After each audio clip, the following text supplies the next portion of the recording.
Let's begin. Nigeria's First Lady, Olubunmi, has called for sustainable health financing models that enhance resource mobilization and ensure efficient utilization to strengthen Africa's healthcare systems.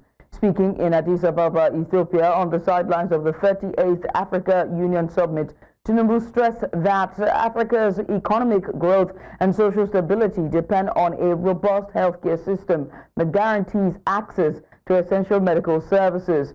Highlighting Nigeria's stance, she reiterated that a healthy continent is a wealthy continent and urged African nations to take bold steps in bridging healthcare funding gaps.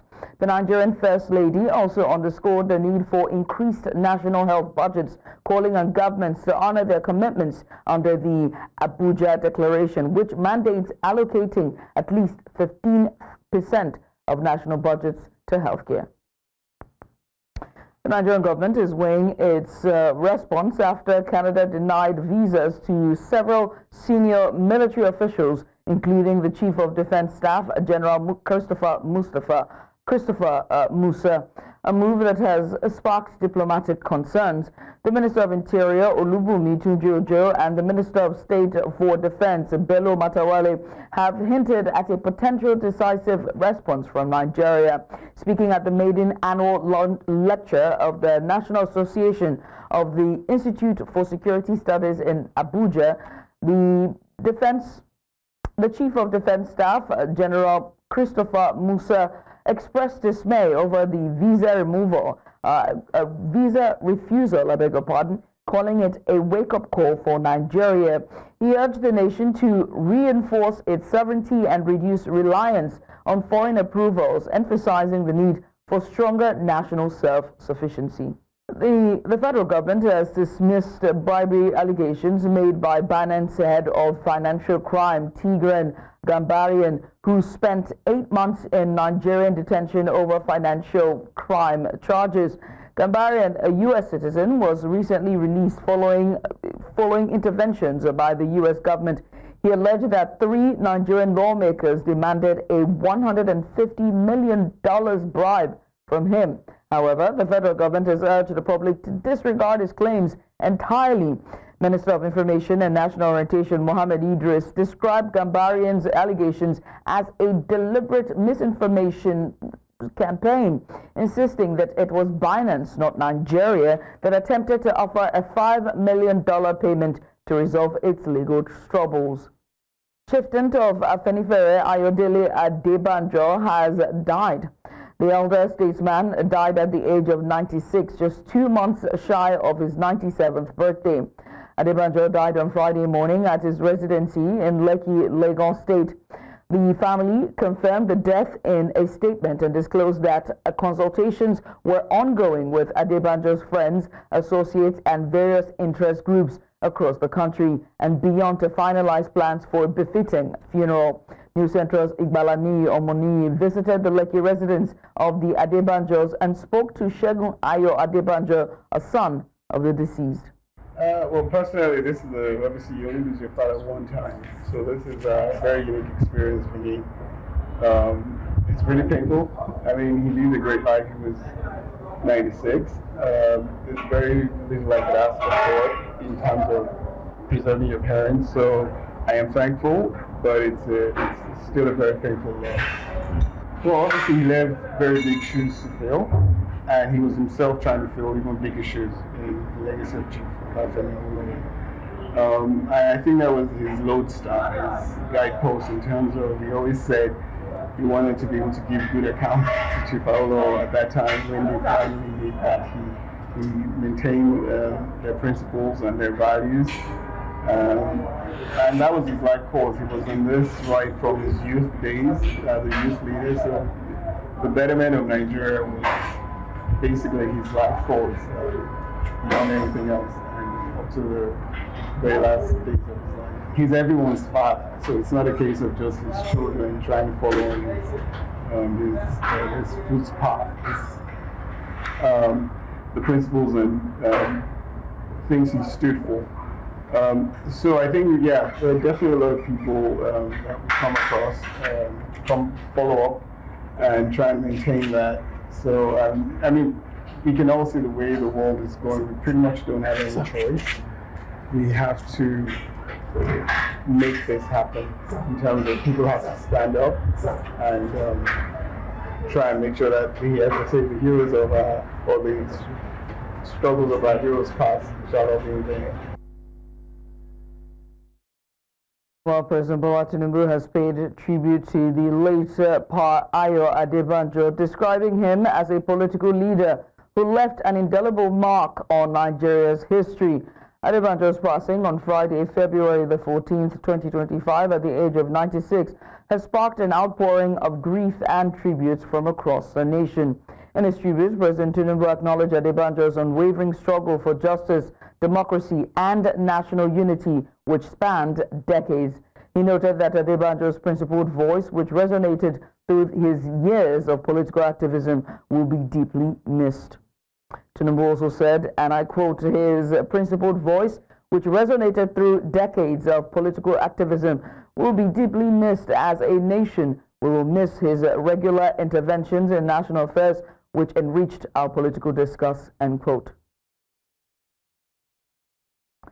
Petrol tanker drivers have blamed driver fatigue and poor roads for tanker accidents, which leads to explosions, killing many and destroying properties worth millions of naira. This was during a stakeholder session organized by the Nigerian Midstream and Downstream Petroleum Regulatory Authority to deliberate on ways of reducing tanker explosions in the country. Amadi Nuyi reports. Tanker explosions are not new in Nigeria but continues to leave a trail of death and destruction. Between 2022 to 2025, almost 500 Nigerians have died from explosions across the country, with over 50% in the last 2 years. A lot is needed to be done, to avoid challenges of this nature. Lives, once destroyed, cannot be regained, and nothing should be left to be done to avoid situations like this. When you look at the numbers, 400 people died last year, and in February we're already 121. Goodness gracious, this is untenable. One life lost in Nigeria is too many. Maybe some of those that have died are the ones who are going to change our political and economic system. So we need to work very closely to protect everybody. As stakeholders gather to deliberate on ways and methods to end the cases of tanker explosions in the country, some in attendance say the causes are numerous, but cite driver fatigue and bad roads for being chiefly responsible. As much as possible, the drivers, they are operating under strenuous, difficult environment, huge fatigue. After 5-6 hours on queue, and you can't rest. So as much as possible, we have to look at some of the conditions necessary to be able to operate, even if you are loading 30,000 liters. No matter how good you are, if the roads are not good, it could create accidents. And the current economic situation is also not good enough for investors. The Nigerian Midstream and Downstream Petroleum Regulatory Authority assures that enough support will be given to end the cases of tanker accidents leading to explosions. Arising from this meeting, I think a compliance and monitoring team should be put in place to ensure that whatever we are going to agree here are also complied. Let me assure you, we are with you. We will stand by you. We will work with you. We understand what you are going through with all these accidents. We will support you with the training. Stakeholders agree that much more needs to be done to end tanker explosions and prevent the recurring loss of lives and properties. In Abuja for News Central, I am Amadin Uyi. We take a group photograph. Over 400 newly deployed police constables in Benue State are currently undergoing a one-week orientation exercise before their formal posting to various divisions. The Benue State Police Command says the training is aimed at familiarizing the officers with local policing strategies, boosting professionalism and effective law enforcement. Our correspondent Sagir Ibrahim compiled this report. Take a look. The Benue State Police Command is conducting an intensive orientation exercise for its newly deployed police constables, preparing them for active service across different divisions in the state. The State Police Public Relations Officer, Catherine Anene, says that the training will equip officers with practical skills for handling security challenges. The command receives about 480 constables trained from police training school 1A, and it is only proper for the command to give them orientation on the environment they found themselves. About 200 are here. We have some that have gone for combatant orientation.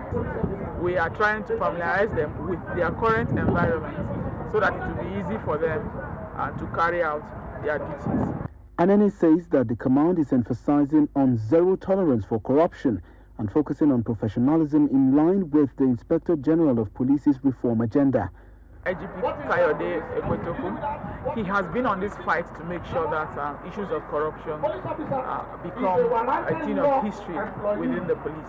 And so when we get new officers, we want a global standard style of policing. Zero corruption, zero extortion. That's what we are doing here, talking to them, believe that after here, there will be better police officers and relate better with the Benue people. The Police Public Relations Officer expressed confidence that the training will produce better equipped officers who understand modern policing techniques and are prepared to uphold global law enforcement standards. The Kano State government has inaugurated a 21-member Peace and Youth Rehabilitation Committee to help tackle crime and promote socio-economic stability in the state. The governor, Abba Kabir Yusuf, during the inauguration said that the state government will no longer tolerate activities of thugs, popularly known as Yandamba, whose criminal activities have continued to put the lives of citizens at risk. News Central's Emmanuel Bagudu has more. Taking advantage of this huge population, marauding thugs, also known as Yandamba, have continued to pose insecurity threats to citizens, snatching items from passers-by and disappearing into the crowd without a trace. This has left many in constant worry, with no hope of ending the menace in sight. The state government, in inaugurating this Peace and Security Committee, is making a bold statement and telling residents that it will nip the situation in the bud. We are moving smoothly in collaboration with all the security agencies. When suddenly last year, there was a resurgence of thuggery, resurgence of phone snatch. Police, army, immigration, and also vigilante and the other stakeholders will do our best to see that everything will be all right in Kano State. The State Deputy Governor Aminu Gozo informed the governor on the successes and challenges faced by a previously constituted committee whose tenure had come to an end. Suddenly, there was a resurgence of these and other activities in various parts of the metropolis, more especially along the same axis, right from Gofan Nasarawa to Aurambalagu to Gofan Mata to Aurangadegi into Zaitawa. The governor tasked the committee to develop strategic programs aimed at rehabilitating at-risk youths through counseling, skills training, job creation, and reintegration into the society. So many of our youths around the street without doing anything, without any skill. Since we came in, that is a very rapid training. Training and retraining. Empowering them. It is our support we continue to do that. The citizens of Kano have always gone about their normal businesses despite any horrible experience from thugs or any gang of criminals. It is expected that this newly inaugurated committee will do a lot to make citizens move freely, going about their normal businesses without any fear of any attack. In Kano, for News Central, I am Emmanuel Bagudu.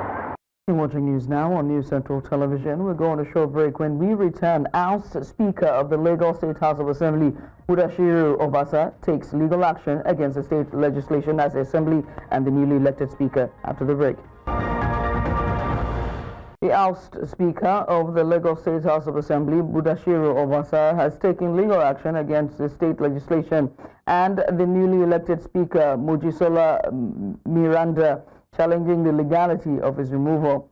Obasa's lawsuit, yet to be assigned to a judge, seeks a court declaration that his ousting was unlawful as it allegedly took place while the Assembly was on recess.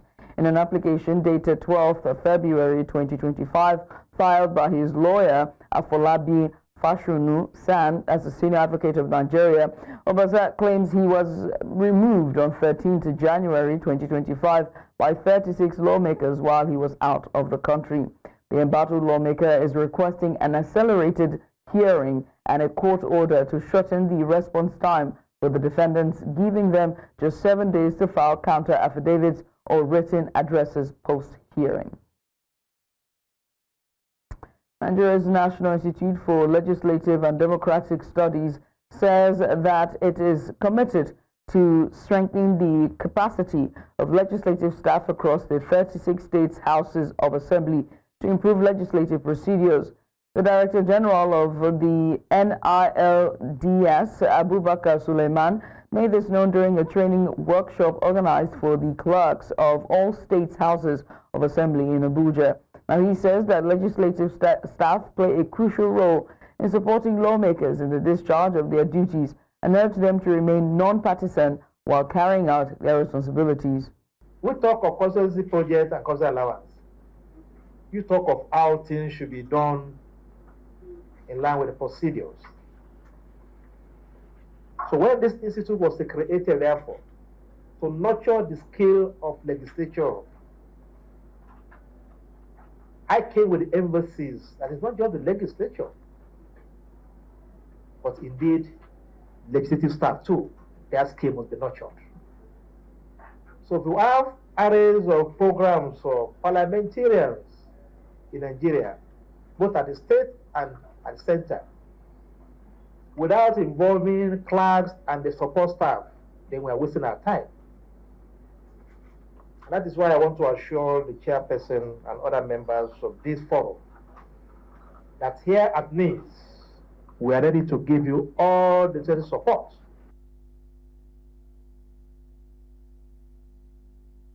Abia State government and the organized labor in the state have signed fresh agreements on the consequential adjustments in the minimum wage. Workers of higher cadre have been complaining about the initial adjustments, which they say did not reflect their seniority over those in the lower cadre. The Chief of Staff to Governor Alex Oti, Caleb Ajagban, says the government looks forward to an improved performance and service by the workers. The state chairman of the Nigeria Labour Congress, Ogbonnaya Okoro, confirms that the grey areas of the adjustment have been amended. I want to happily announce that today we have completed that assignment. He has approved and we have signed it into law or agreement in civil service.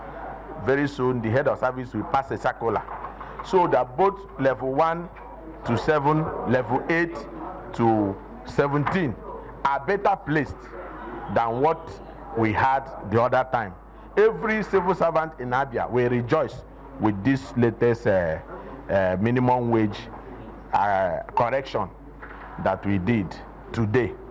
All through the period we started the negotiation up to the point of signing of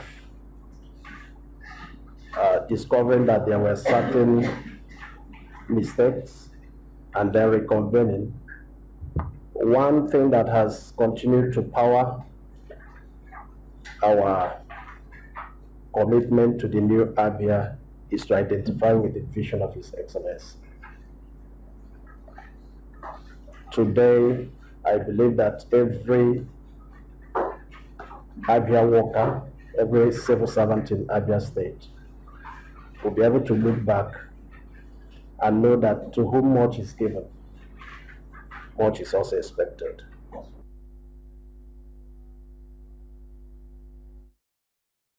Nigeria's Minister of Education, Dr. Tunji-Ojo, says Yaba College of Technology will be upgraded to a university status following the approval by President Bola Tinubu. The minister gave the assurance during a walking visit to the institution in Lagos. News Central's Omolola Ololade has more.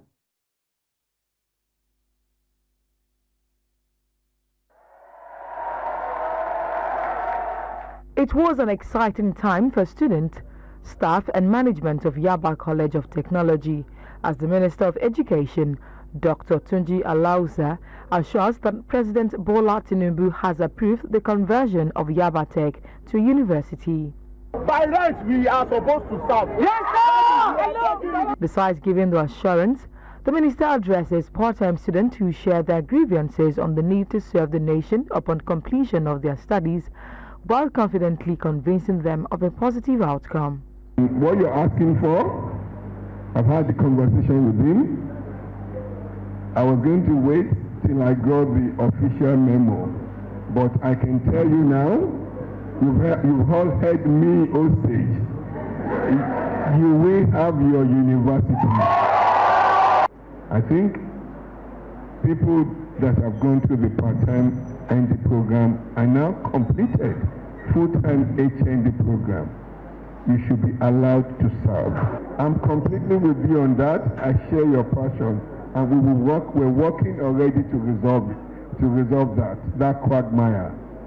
The management and the board governing council of Yaba Tech expressed their conviction in making this development a reality, while emphasizing its implication for the institution. You've had the assurance, the announcement of the assurance. So all other details will be worked out behind the scene.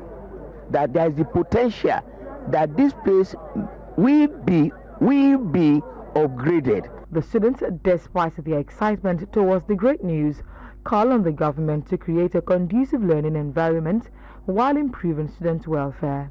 Earlier today, the minister met with some of our students that are demonstrating and agitating to serve and to represent their fatherland.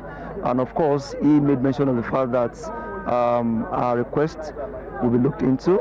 So we are also using this medium to call on them to look more into student welfareism in our country. The minister highlights the importance of artificial intelligence, robotics, coding, among others, in the country's education system, as these would help stem the current trend of Japa in Nigeria. In Lagos for News Central, I am Omolola Ololade. The management of Nnamdi Azikiwe University UNIZIK have expelled Precious Godi Mbakwe, the female student who allegedly assaulted a lecturer. The details of her expulsion was communicated in a statement on Friday by Victor Bello, UNIZIK acting registrar. On Wednesday, Precious was captured in a video engaging in a scuffle with one of the lecturers in the theatre arts department, identified as Chukwudi Okoye. Following a disciplinary hearing, the University Senate found her guilty of gross misconduct. The university said her actions violated Regulation 4 of the institution's students' disciplinary regulations. In a letter signed by Victor Mudubile, the acting registrar, UNIZIK directed the student to vacate the campus immediately and return any university property in her possession. Nigeria's Senate has called on the federal government to urgently approve the rehabilitation of all deplorable roads in the country. This followed deliberation by lawmakers sequel to a motion moved by Danjuma Guje from the Gombe Central Senatorial District, as the Senate reviewed about 4.2 trillion naira approved for the construction of the Lagos-Calabar Coastal Highway and other major roads and bridges across the country. Our National Assembly correspondent brings us details. Despite ongoing road infrastructure projects, the poor state of several federal highways continues to raise concerns among lawmakers. One federal lawmaker, Danjuma Guje, while moving a motion of national importance, commended President Bola Tinubu's administration for prioritizing road infrastructure to boost socio-economic development and enhance security. He, however, expressed dissatisfaction, pointing out that the Northeast geopolitical zone is excluded from the current superhighway project. It is imperative to note that in this laudable project, the Northeast has only two road projects, that is Yola Fufore Egweri Road in Adamawa State, 11 billion, and Karelamedo Road in Taraba State, 7 billion, totaling all about 19 billion, out of the approved sum of 4.2 trillion. Lawmakers in their contributions emphasized the need for an expanded road network, advocating for a holistic approach to generate adequate funding for road rehabilitation and construction. Is the most marginalized. There is serious infrastructure deficit, especially with regard to road networks. Let us at least pick two roads in each of the central district here that are federal government roads, so that no part of this country will be left out in the federal government effort to take care of the road infrastructure in this country. If you are spending 4.something trillion and all the roads concentrated in one place, how fair is that? We need to bring back toll gates all over the country. A lot of people are using our roads and they are not paying anything for it. The chairman of the Senate Committee on Appropriations, Senator Solomon Olamilekan, clarified that the 4.2 trillion naira coastal road project was not allocated based on geopolitical zones. Not that the 4.2 trillion was shared into the 6 geopolitical zones and one zone got just 19 billion. The 2 was meant for the 2 coastal road projects, but out of which the president has said we should take or set aside 500 billion to be distributed among all other ongoing road projects across the country. That was what really happened. Cognitions shall be taken or has been taken even in the current budget to address most of the deplorable roads mentioned by Senator Goje in the motion. I thank you all. Lawmakers called on the federal government to prioritize road rehabilitation across all regions, ensuring fair distribution of resources to enhance connectivity and national development. In Abuja for News Central, I'm Sagir Ibrahim. Losing a loved one is heartbreaking, but the pain can be worsened by legal hurdles of estate administration in Nigeria. And many assume that being named next of kin guarantees automatic access to a deceased person's estate, but this is far from reality. In this report, News Central's Igbalani Omoniyi explores the widespread misconception that has left many families in distress. Take a look. For Ijama, the loss of a father in 2021 remains painful. But what she never expected was the exhausting legal struggle to access the estate. Despite her brother being listed as next of kin, the family has been unable to take possession of or sell their father's apartment. The lawyer is saying we need those documents. We need the house papers before we can move and do the letter of administration. I see my father's names every time on the newspaper. Dangote shares, Cornell shares. You can't have any access to anything without all those documents. So the money in the Stanbic IBTC pension hanging there. You want to sell this property? If you were to even sell before now, if it was even going to go at all for 30 million, someone told me you will just sell for 15 million. It's a waste of his efforts. He worked to 70. Daddy said he wasn't making a will, that we were just 6 children from one woman. That are we going to go and fight over property? He wanted to sell it. I told him no. I feel bad telling him no now. Ijama's experience is not an isolated one. Bettina, who lost a loved one, shared a similar story. It's been a long time. This is about some 8-9 years ago, but it took almost 6 months before we could access the funds of the person who had passed away. At some point, I was even going to give up and say, you know what, keep this thing, I'm tired, it's too stressful. And I almost think like it's done intentionally to stress people so that at the end of the day, you might just decide that, oh, let me leave it. At the core of the issue is a widespread misunderstanding about the legal role of the next of kin. Some account holders know, some don't know, so they just believe that when they sign the next of kin form, and anything happen.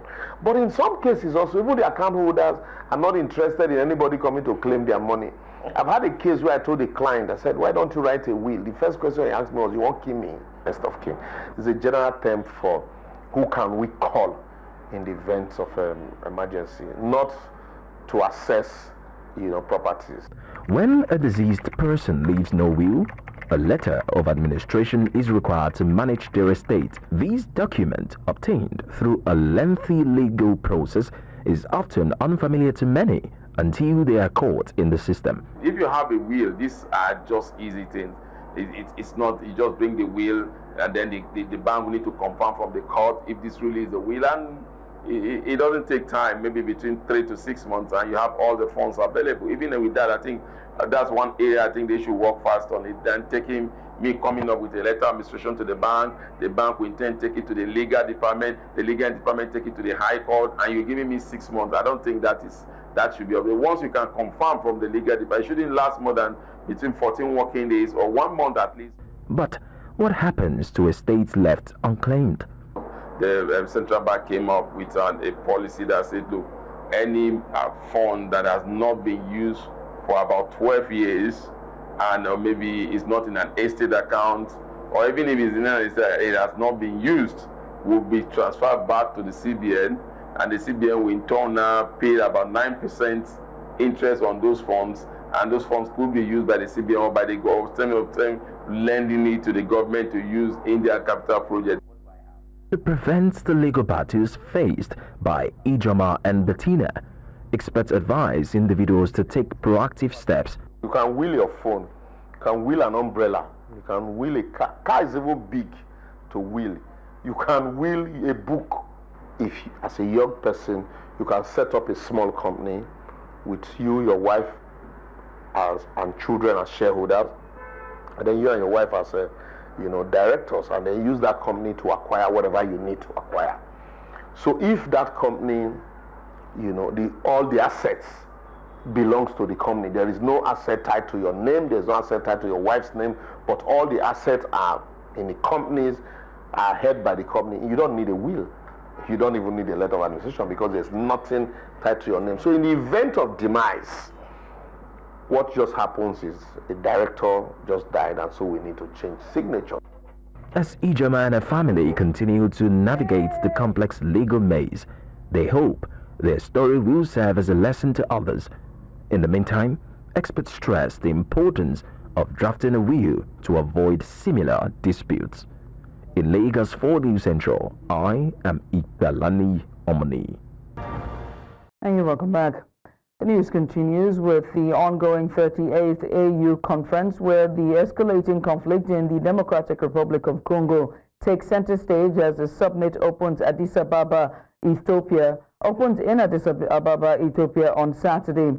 Tensions have intensified following the seizure of a second major city by Rwandan-backed forces, prompting the absence of DR Congo President Felix Tshisekedi from the summit.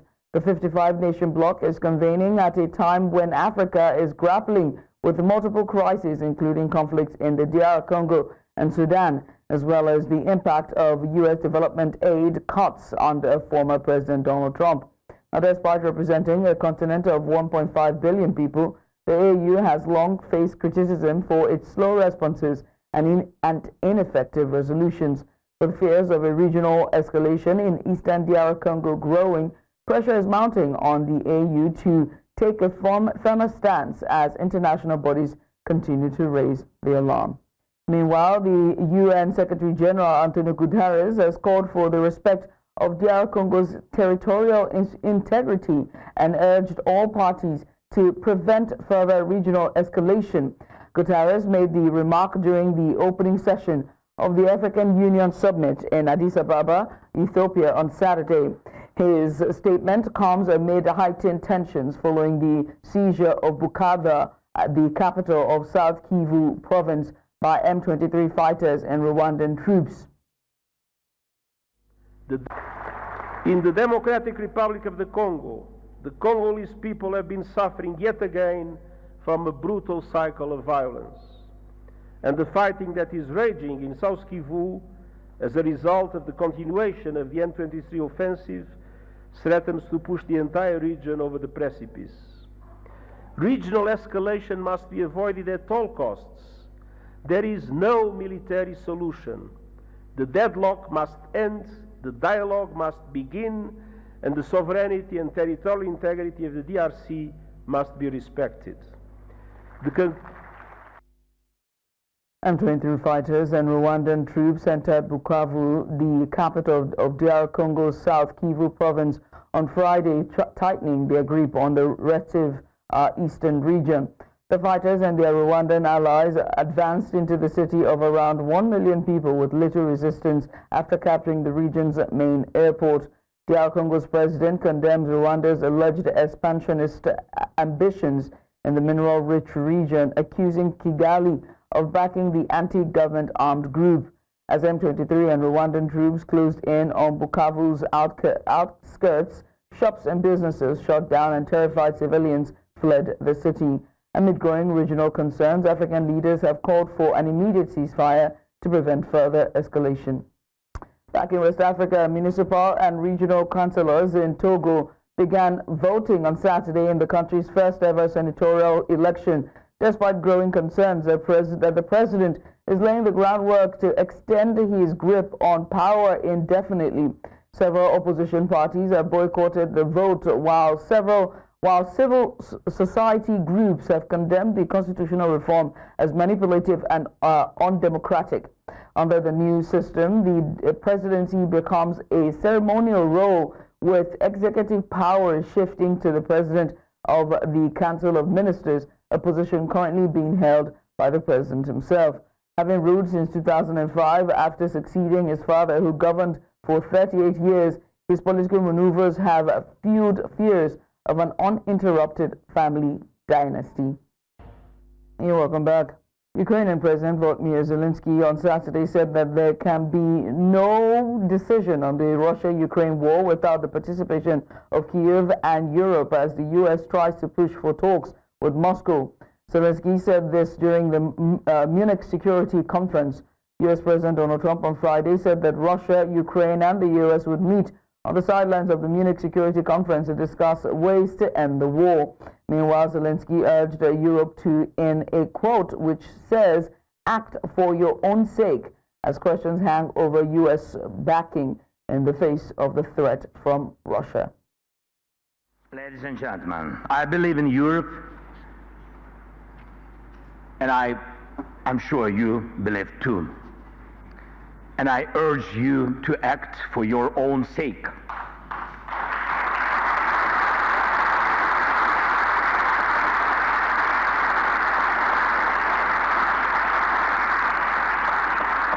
And for the sake of Europe, people of Europe, your nations, your houses, your children, and our shared future.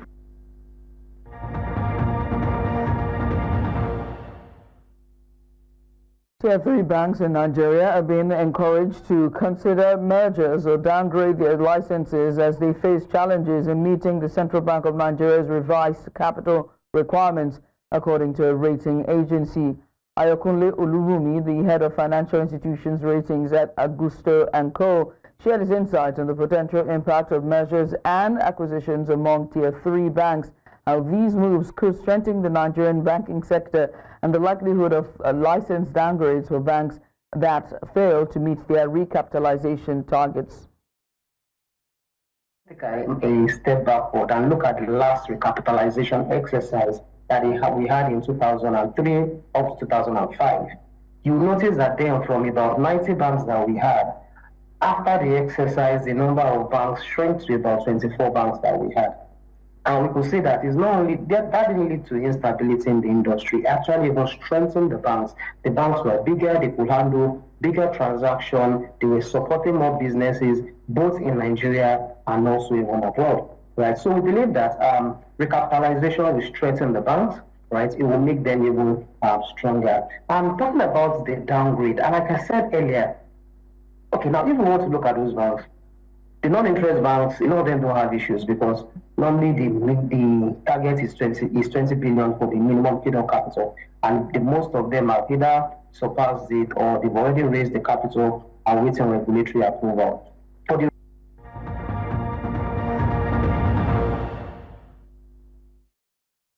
Kenya's Edwin Kibat has won the men's 42-kilometer race at the 10th Access Bank Lagos City Marathon, defending his title with a time of 2 hours, 14 minutes, 16 seconds, and this is unofficial, by the way. Despite arriving in Nigeria just a day before, Kibet displayed impressive endurance to secure the $50,000 prize. In the women's category, Ethiopia's Guta Musarat Happy also claimed victory, finishing in 2 hours, 34 seconds and 04 minutes. I'll take that again, 2 hours, 34 minutes and 4 seconds. And this is unofficial, by the way. She led an Ethiopian 1-2 finish with a Kenyan runner taking third place. Kibet's win marks his second consecutive triumph after winning in 2023 with a time of 2 hours, 14 minutes, 6 seconds. Meanwhile, Hyper's victory returns the women's title to Ethiopia, further solidifying the country's dominance in long-distance racing. Chelsea's chances of finishing in the Premier League's top four took a major hit after a 3-0 defeat to Brighton on Friday night. Kiaru Mitoma, he opened the scoring with a stunning finish, controlling a long pass before curling the ball past Felipe Johansson and Yukabu Mitan. He doubled Brighton's lead before halftime and sealed his brace in the second half with a deflected strike. Chelsea remained fourth with 41 points, but could drop to seventh if Manchester City, Newcastle and Bournemouth win their weekend fixture. Brighton, meanwhile, move up to 8th, 4 points behind City. Now, this marks Brighton's second win over Chelsea in a week, having eliminated them from the FA Cup in the previous round. And Liverpool manager Arne Slot has been charged with improper conduct after clashing with match officials during Wednesday's 2-2 Merseyside derby at Goodison Park. Slot received a red card for confronting referee Michael Olivier over Everton's stoppage time equalizer, which Liverpool argued should have been disallowed. His assistant was also sent off. Liverpool's Curtis Jones and Everton's Abdullahi Dukour were dismissed post-match for heated altercation. Both clubs face FA charges for improper conduct by players and staff, while Slot and Holshoff have until Wednesday to respond, meaning Slot can still be on the bench for Sunday's game against Wolves. The Dutchman later admitted his reaction was influenced by the intense atmosphere. And that's all we can take at this hour. Before we go, let's take another look at some of the major stories. Our Speaker, Obasa, has sued Lagos Assembly and Miranda over removal. Nigeria considers response after visa denial to military chief. And we also told you that DR Congo conflict casts shadow over Africa Union Conference opening. And do remember that you can watch News Central live on DSTV channel 4221, on Star Times channel 274. Find us on Avo TV or stream us live on YouTube. Many thanks for watching. I am Judith at TV.